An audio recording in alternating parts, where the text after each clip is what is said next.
আমরা চাই যে আমাদের রাষ্ট্র একটা শৃঙ্খলার মধ্যে আসুক, মানে তারা বিশৃঙ্খলার মধ্যে পড়ে যাওয়াটা তো অনাকাঙ্ক্ষিত, এটা আমরা আশা করি। ৫৫-তে পা দিয়েছে, আমরা কখনো দেখিনি যে কোনো রাজনৈতিক দল বা পাওয়ারে থাকা কেউ কখন সুনির্দিষ্টভাবে যে সঙ্গীত কিভাবে চলবে সেটার একটা গাইডলাইন ড্র করেছে, কখনো করেনি।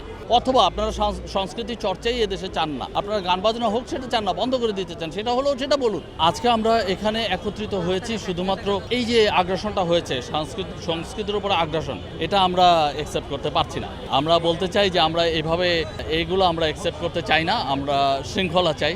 টানা তৃতীয়বার অর্জন করেছে দেশের সেরা সুপার ব্র্যান্ড স্বীকৃতি বসুন্ধরা টিস্যু। আমরা চাই যে আমাদের রাষ্ট্র একটা শৃঙ্খলার মধ্যে আসুক, মানে তারা আমাদের জন্য একটা রোড ম্যাপ তৈরি করুক, আমরা কিভাবে চলবো সেটার জন্য গাইডলাইন থাকুক। এরকম কখন কাকে আক্রমণ করা হবে, কেন করা হবে সেটার কোনো ব্যাখ্যা নাই।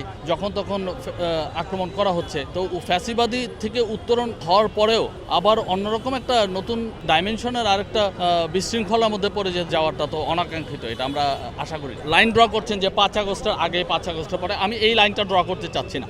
আমরা আসলে বলতে চাই যে কখনোই আমাদের দেশের এই যে ইতিহাসের ৫৪ বছর স্বাধীনতার পর থেকে আমাদের দেশের বয়স ৫৫-তে পা দিয়েছে, আমরা কখনো দেখিনি যে কোনো রাজনৈতিক দল বা পাওয়ারে থাকা কেউ কখন সুনির্দিষ্টভাবে যে সঙ্গীত কিভাবে চলবে সেটার একটা গাইডলাইন ড্র করেছে, কখনো করেনি। তা আমরা এবার জানতে চাই যে প্রতিটা রাজনৈতিক দলের নির্বাচনী ইশতেহারে তারা প্রকাশ করুক আপনারা কি করতে চান, আপনারা সঙ্গীতকে কিভাবে দেখতে চান, আপনাদের রোড ম্যাপ কি, আপনারা সঙ্গীতকে কতটুকু এগিয়ে নিয়ে যেতে চান, কিভাবে নিতে চান সেটা। অথবা আপনারা সংস্কৃতি চর্চাই এদেশে চান না, আপনারা গান বাজনা হোক সেটা চান না, বন্ধ করে দিতে চান, সেটা হলেও সেটা বলুন। আপনি বলতে পারবেন না কেন?